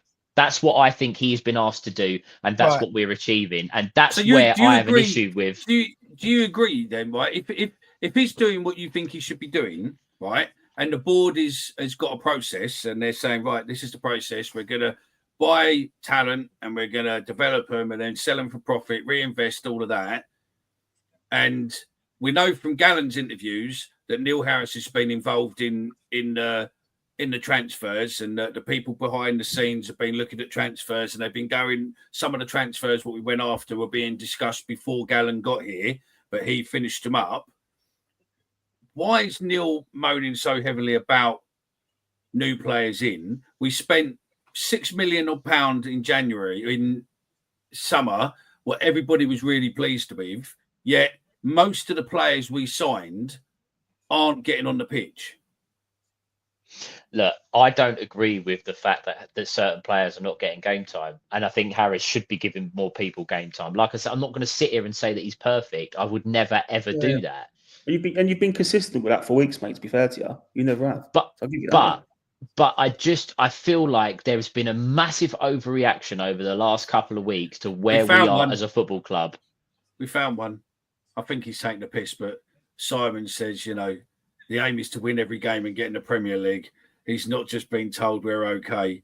Let's just not go down. Well, if that's the case, then we should be in the top 6, and then we should sack Harris because we need a manager that's going to get us in the top 6.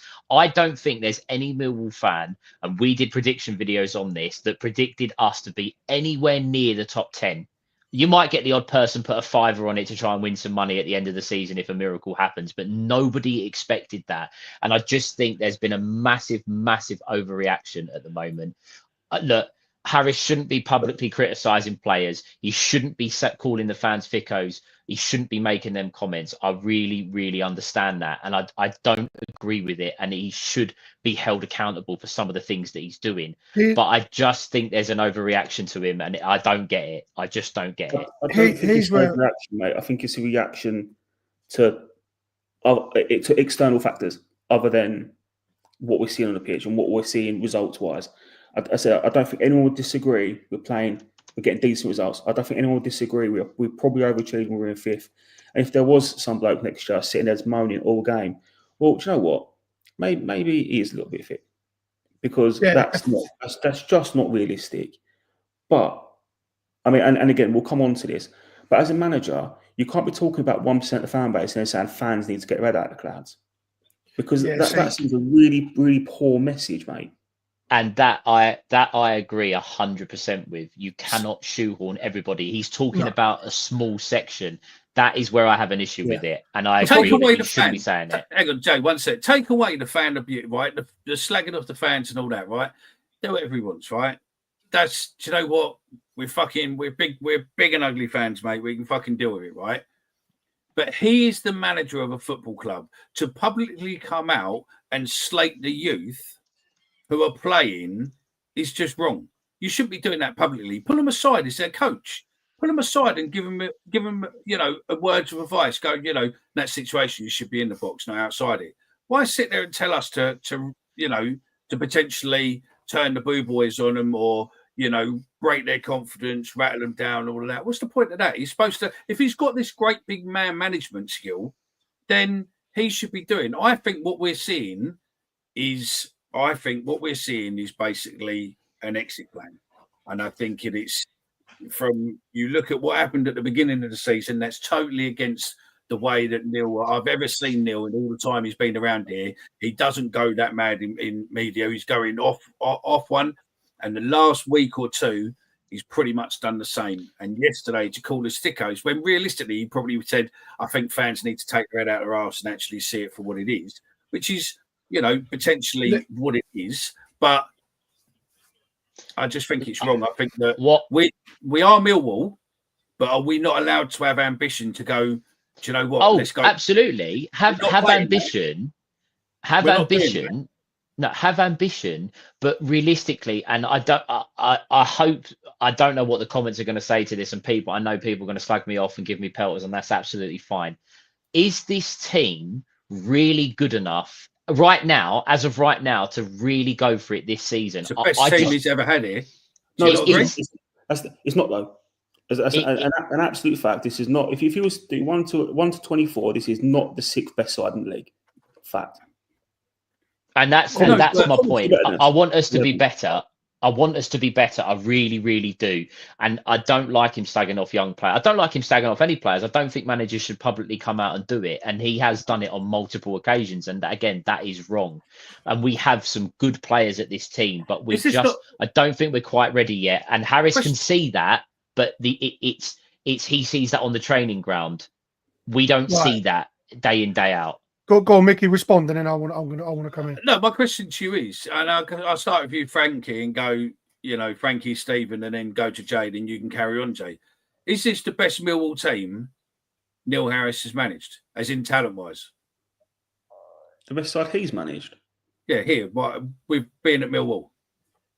Yeah, I don't think it's particularly close, to be honest with you.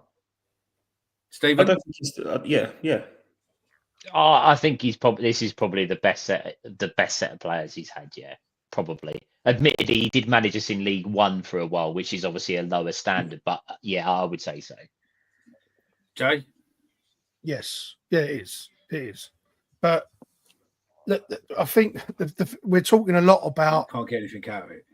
We're talking a lot about we're Millwall, we should know where we are, this, that, and the other, a bit above our means and all the, getting on our for that.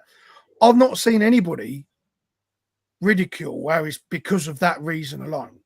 The problems have come from his comments and the way he's conducted himself. It's got nothing to do with the fact where we think we should be, where we think we should be fighting for the Premier League, this, that, or the other. It's got nothing to do with that. We all know, 100% of Millwall fans, in my opinion, or 99.9% of Millwall fans know that this is a good season for us and that we are doing really well under the circumstances. The backlash has got nothing to do with that, with the job he's done. No, it's got nothing to do with the pitch. Right? Nothing to do with what's going on the pitch at all. So the problem is, if he's responding to that, thinking that, and that 0.1% of fans that are like that, right? If he's listening to that small minority of the fans and reacting the way he's doing, then he shouldn't be here. Right, because it's not the majority of fans. It's not 80%, it's not 70%, it's got 90+% of fans are not reacting because of how we are doing. It's got nothing to do with it. He's calling out the youth, which he shouldn't be doing. He's not managing them correctly. He's not carrying the board's vision. He's not buying into it. He doesn't have to, but he's not buying into it. He's then calling out the fans for comments they're making or whatever it is that he's responding to. And he's clearly got last week at Oxford on his mind, and it's clearly bothering him. Now, I'm sorry, regardless of that, right, you should not be reacting the way you are reacting. You are a custodian of the club. You're a football manager in a professional job. I cannot go into my job tomorrow and call my boss a Thicko or call the people that pay me a Thicko because I will not have a job. Regardless of if we like it, I personally don't have a problem with him saying things like that. I have a problem with the environment he says it in and the position that he's in. He shouldn't be saying it. Now, if he's going to be responding to the fans as a collective, which it sounds like he has, right, come out and clarify your comments, what you meant. Come out and apologise or come out and clear it up on what you meant. If it was one geezer in the stand that you just couldn't shake off, who was giving you grief, come out and say it. We all have them days. He is a human being at the end of the day, at the same time, right? The thing is, right, hang on, sorry, Jay, and it's carrying on with what you're saying. The thing with Oxford, right, if he'd have come out the next day and said, do you know what? I made a mistake. I shouldn't have brought Bradshaw on. I should have done this. I shouldn't have done that. I should have brought Messi on. I should have done this. Right. The next morning, he's free to go to the media whenever he wants to bitch and moan about the transfers, or he ain't got this, he ain't got that. He go to his pals at the BBC or Richard Cowley or whatever. He could have quite happily gone to one of them and said, do you know what? Hands up. I made a fucking mistake. I didn't get it right. That failure is on me. The players done what I asked them to do. I got it wrong, and move on. And none of this would even be a subject. We wouldn't even be having this conversation. But from Oxford and before, even the bitchiness in the, the different comments and the sniders and all this within in the press and everything else about, without naming Gallen, but sort of issues with the transfer, this and that. All of that was just sitting there in the background. The Oxford, where he just come out and said, we played fantastically well here. We did this, this player was fantastic. And every Millwall fan sitting there going, are you fucking drugs? Are you mad? What game did you watch? That's the problem. It's not the game what we watched. And he could have fixed that by just coming out the next day. The media team would have sat there and said, I think you misjudged this. Look, maybe just come out and just batten down. Because listen, he don't have to mean what he says. He can just come out and go, look, you know what? Really sorry, I got it wrong. And we'd have moved forward. We wouldn't be here. Numerous different shows wouldn't be having conversations about it. Numerous WhatsApp groups wouldn't be having conversations about it. We'd be moving forward. We all expected to lose yesterday, potentially, because it's just sod's law. Ex-manager coming to it, manager bounce. We knew we were probably going to lose. And that's the problem, though. Where we are now.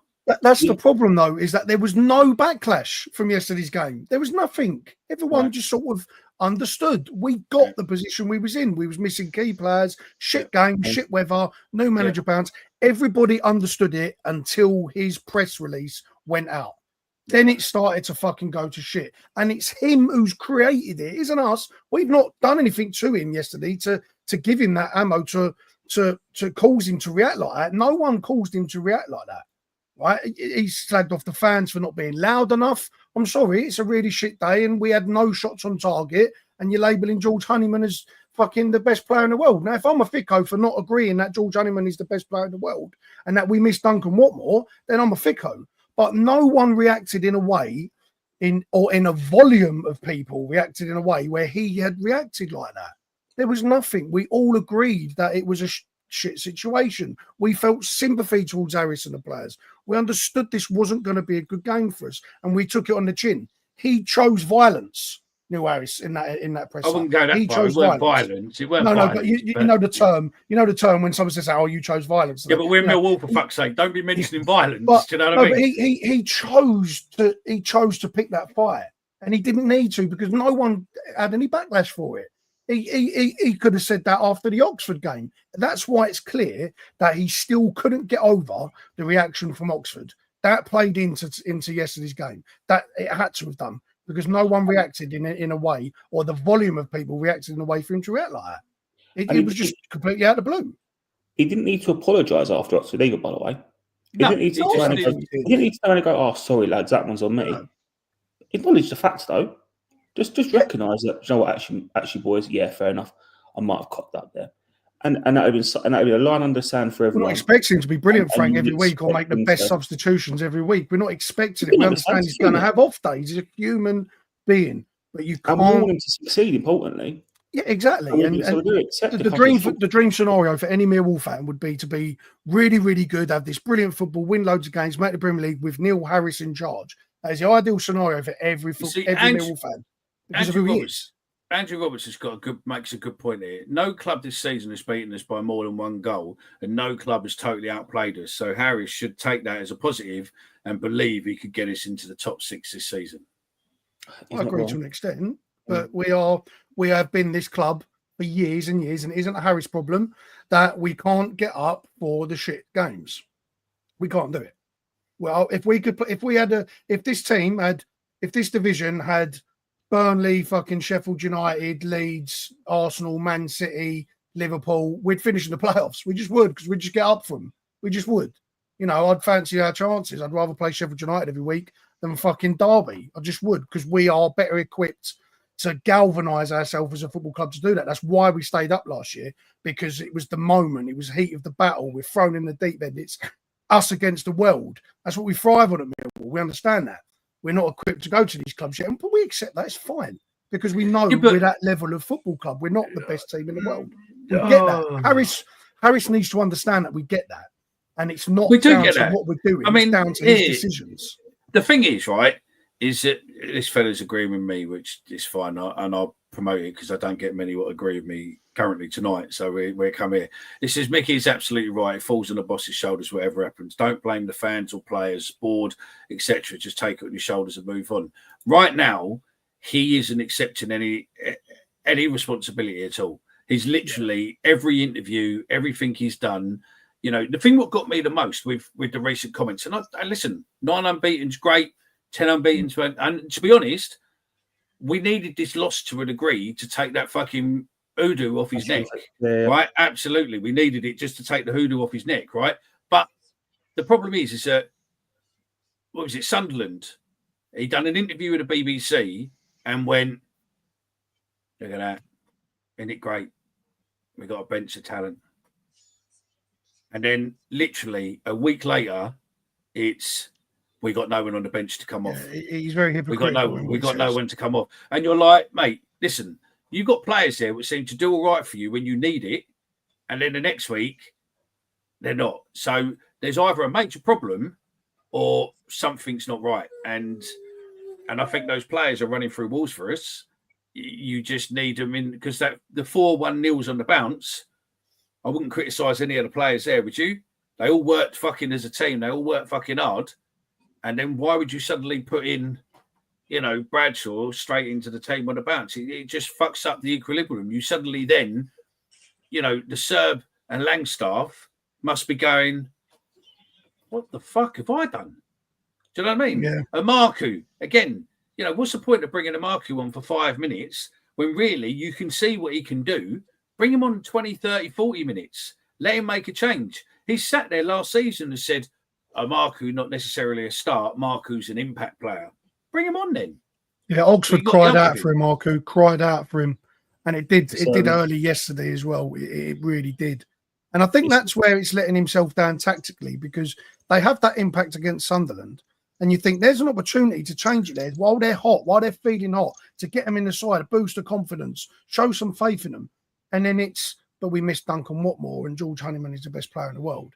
And that's the stuff I can't get on board with. I just can't, because we might not be football managers, but we're not Thickos. We can see what the issues are, and we can see that things do need to be changed. And he doesn't do it, but he doubles down. He doesn't come out and go, do you know what? Fuck me, yeah. Probably could have done this, probably could have done that. There'd be no backlash, zero backlash, because we go, do you know what, Neil? Fair play, mate. We understand. It's one of them, innit? You're Mr. Millwall. We'd get it.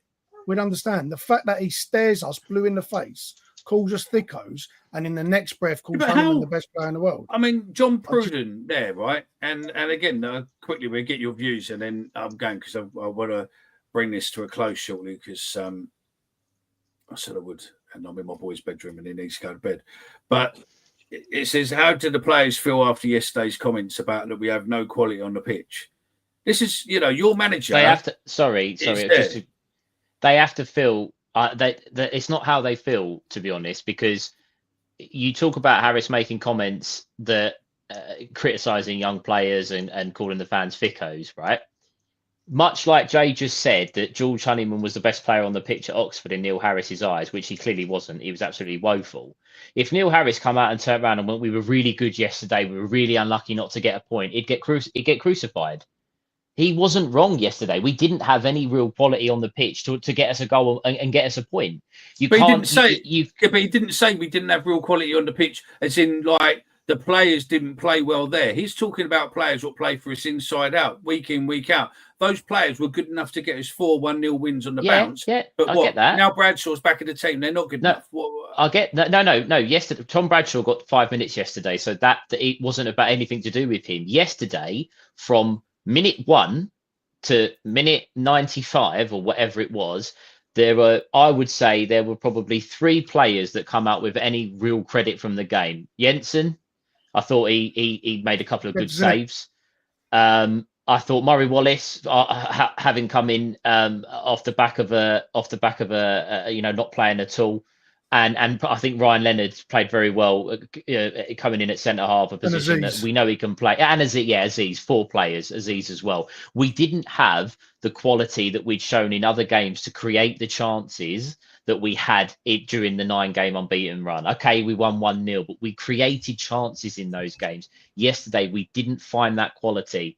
Was it because we were missing Romain Esse? Maybe, I don't know. Was it that we weren't confident in the back line and everything was shaky? Who knows? Harris wasn't wrong with his comments yesterday. He was wrong to signal out the young striker and the young winger, which we all know is Amaku and Ivanovic. We're not stupid. Everyone can see that. I just want to pick you up on there on something that you said there, right? Neil Harris afterwards, right, come out and said, we were missing Tango, we were missing Cooper, and we were missing Esse. 3 players what can get into any championship team. That's a real strange mindset to be sitting there giving a team talk going, we're missing our 3 best players, we're fucked. The squad would know that now when they're lining up that they're depleted.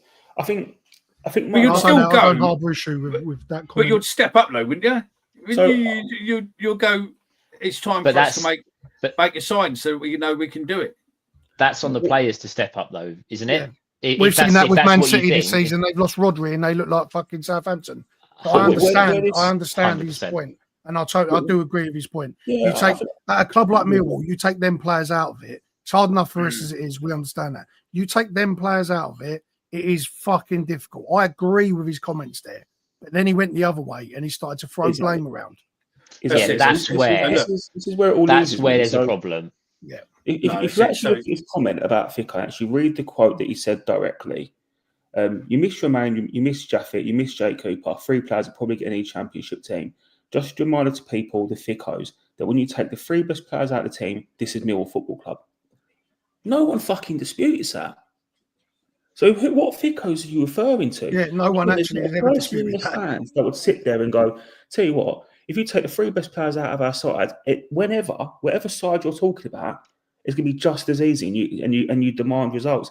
That's never been the situation. I don't know who he's referring to, and I think where this then because people have said a lot of comments about the Thicko comment about how they're not that fussed about it, blah blah blah. I'm not going to lie, it ain't going to keep me up at night, to be honest with you. No, that's it. But right, what I do think is an issue is you've just made a massive comment to every single fan, and let's see what happens if we go 1-0 down on Wednesday night. Because if we thought it was bad against Oxford, and we thought it was bad at full time yesterday, Jesus fucking Christ, Wednesday will be an absolute bloodbath. That's why he's made a mistake. Every single one of your fans, and he might not. I don't disrepute. He isn't referring to every single fan, and the club does need to get out ahead of this and try and do something either tomorrow morning or before Wednesday. You tied me in now, so yeah. So where do we go from here? Do the club need to address Neil's comments, as he said there, because obviously there is a potential flashpoint going to happen on Wednesday if we lose. Knowing us and the underdog mentality that we have, we will probably win against Sheffield United. Stranger things have happened, and it's one of those games that, we've pretty much beaten most of the other top 6 this season. So, we can do it. He was getting shit from behind yesterday. Yeah, maybe. So, obviously, the massive question, and I'd love to hear what everyone thinks before we go. We will be back this week, I think, Jay and Stephen, maybe, and frankly, that we'll probably do a space this week because I think there's probably loads on Twitter what want to have their say, and it'll be an interesting time to do. Maybe do a preview tomorrow, maybe. Pretty much, let's be honest, it is starting to feel like Neil might not be here next season. And if that's the case, what are we really going to be doing this season? Are we building something, or are we just treading water?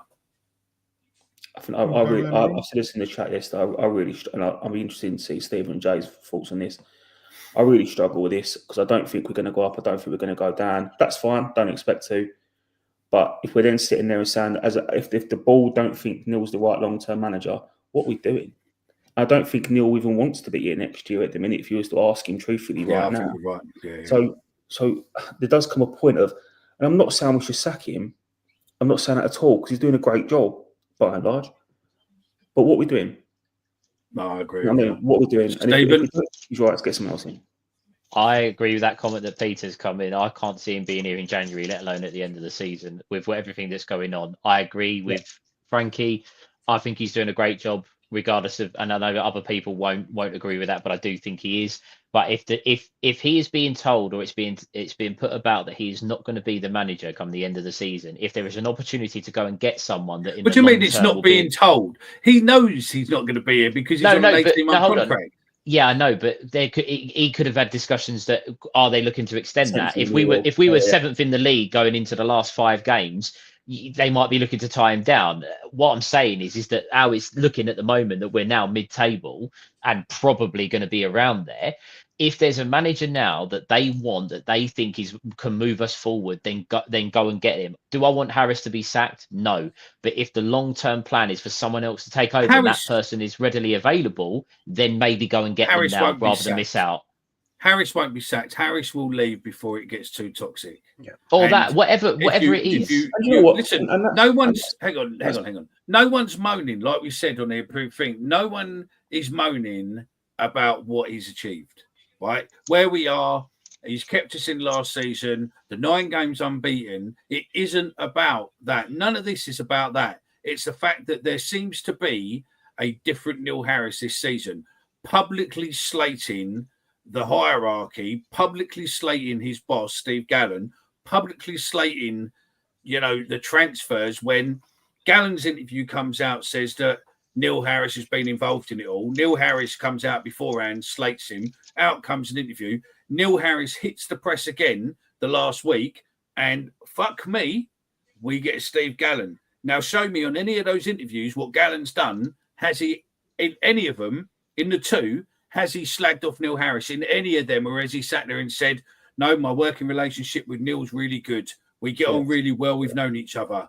Now, out of those 2 lot who behave in front of the media, which one's towing a professional line and which one's potentially letting things get the better of him? That's where I have an issue, because I think professionalism, if you've got problems, you keep that behind there. I wouldn't. If I had a problem with any of you, I wouldn't be sitting there going publicly on one of these shows going for you.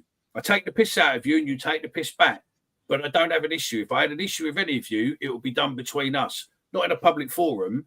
So I don't understand why Neil, especially as he knows how our fan base is, he knows how Millwall is, yet he's sitting there doing things in public, which is going to rally. You are rallying on one side, right? And as much as you're on that one side, there are other fans what would be on the other side. And then there creates a tension between both the fans. His comment yesterday has amalgamated both sets of fans going, who the fuck are you calling Thicko? And if we lose on Wednesday, even though we all know we probably could, but then again, we'll probably win, all of a sudden, those boo boys and those ones who think we should be winning every game are going to sit there and get on his back. And that's the problem. All I will say, this will be my last comment of the show. People will slate me, and they have in the comments, and that's absolutely fine. I take all opinions on board, and I hope that at least that people would listen to maybe what another side of it. Absolutely. If Neil Harris walks from the club because for whatever reason, then fine, he walks from the club. But the only thing I would say, and no, the grass can be greener, it might not be greener, I don't know.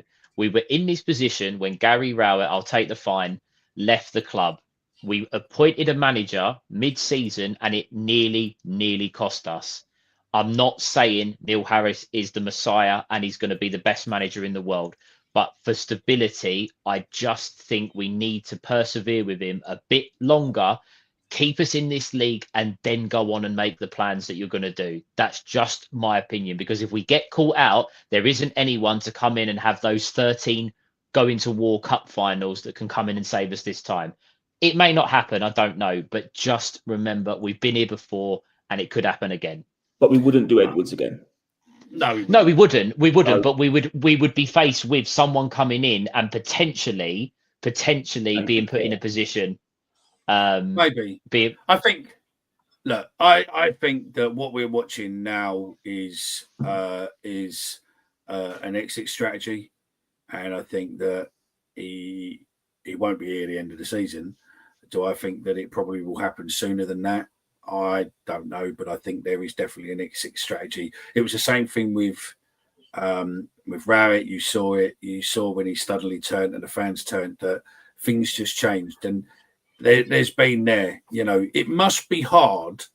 Right, Neil's done wonders on the pitch. I'm not denying that, but it must be hard for someone who's worked within this club, okay, with gaps for as long as he has, with full control of what he was doing, to suddenly now having to answer for someone. Do I think it's right or wrong? Listen, it's the path what the club's going on, and the old hierarchy who allowed him to have the freedom aren't here, and the new sheriff in town is basically saying that's your new boss. Run things past them.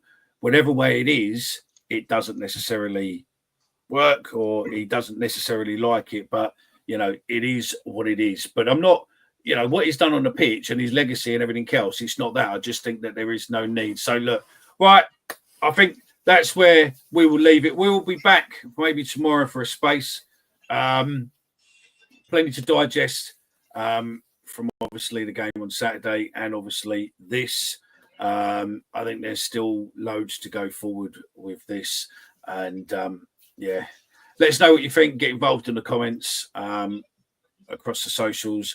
Drop us DMs, drop us, you know, email at info@, or you can go on our website and there is an option to leave a voice message if you want to do that. Stephen, any last words? No, I think it's a really good debate, and I think it's a really interesting time. And I hope that on Wednesday, I really hope we just put in a performance. I don't know what the score is going to be. I don't know what it's going to be like in the crowd. But if we can put on a performance and just try it and get something from the game. Jay? Yeah, just basically what Stephen said. Look, it is what it is at this point. Hopefully it gets resolved one way or another and we can move on, because there's still a lot of football left to be played. So let's not let it derail what we've done. But yeah, let's go with that and just back the boys. What's going to be another shit night Wednesday, but yeah, no expectations. Frankie? No, nothing more from me, mate.